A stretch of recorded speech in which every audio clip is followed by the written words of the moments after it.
As human beings, we naturally evaluate everything we come in contact with.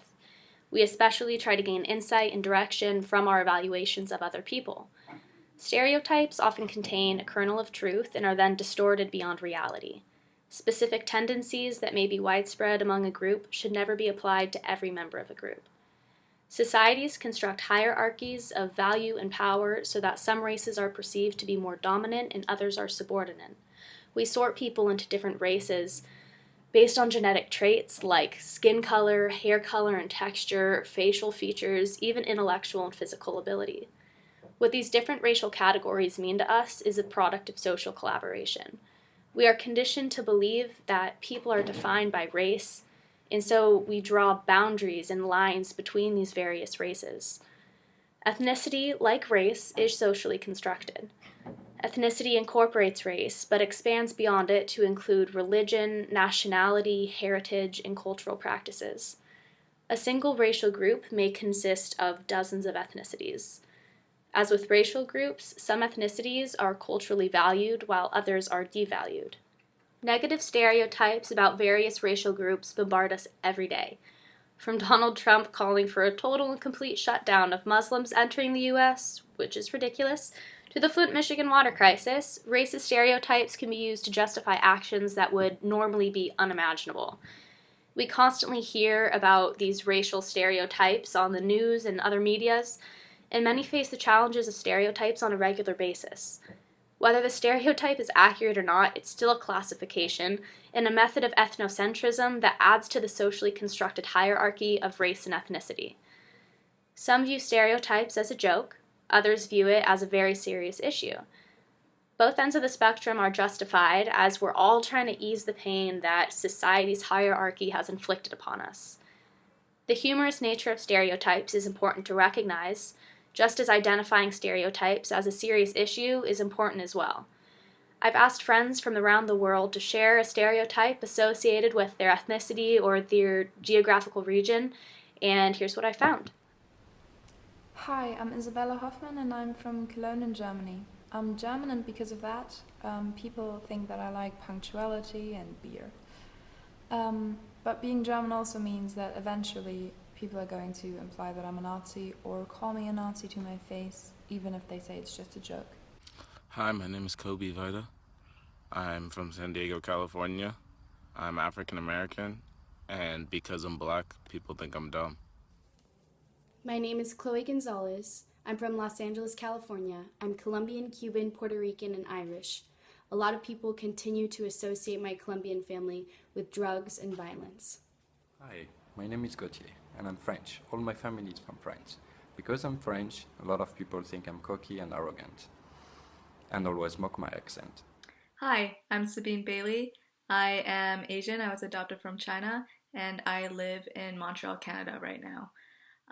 Because I'm Asian, people assume that I must be a math genius or can't do any sports other than ping pong and martial arts. Hi, I'm Becky Casas. I'm from San Diego, California, and I am Latina. And a lot of people think because I'm Latina that I'm from Mexico or that my parents don't know how to speak English. Hi, I'm Roy Green. I'm from San Diego, California, and I am Jewish as well as English. My entire family's from the UK, and a stereotype based on my race.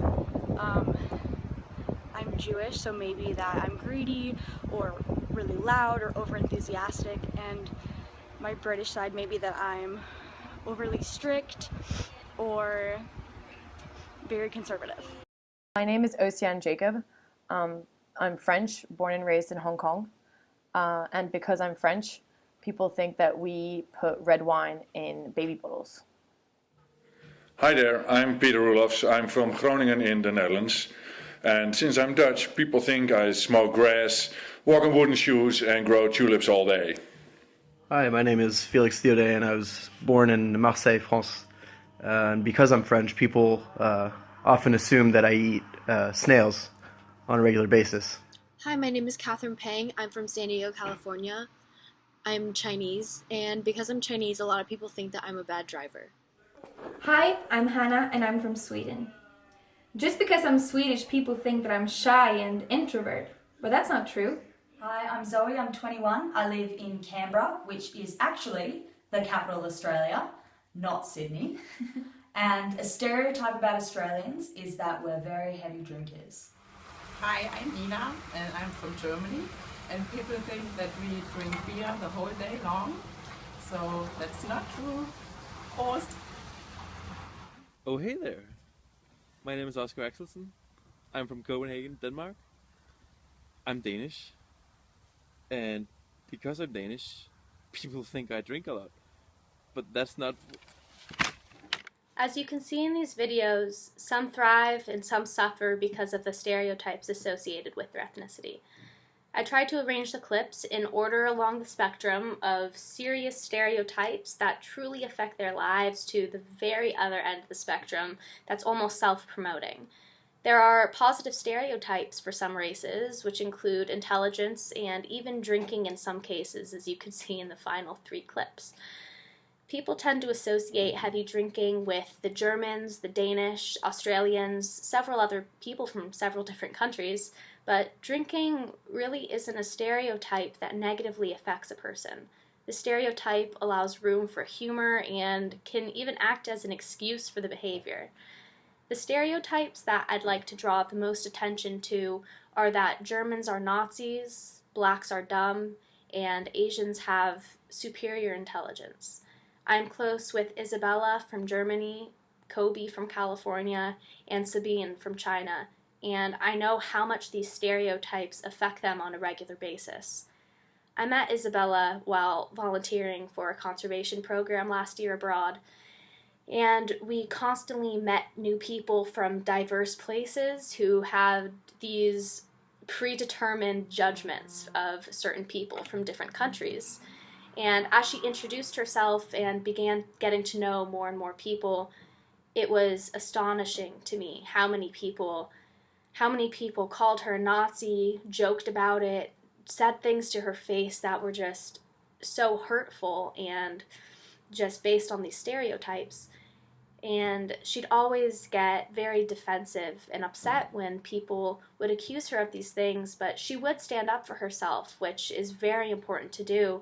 If someone categorizes you in a group that you shouldn't be in, especially one that circulates around such a sensitive subject. Now Kobe. He was adopted at a young age and grew up in a very white society. We went to high school together, and he was one of the 3 people of color among 1,600 others at the school, and one of the other 3 happened to be his brother. He constantly had to brace himself in preparation for someone saying something rude about where he came from or the color of his skin. Either that was the case, or people just avoided the subject of race altogether to avoid discomfort.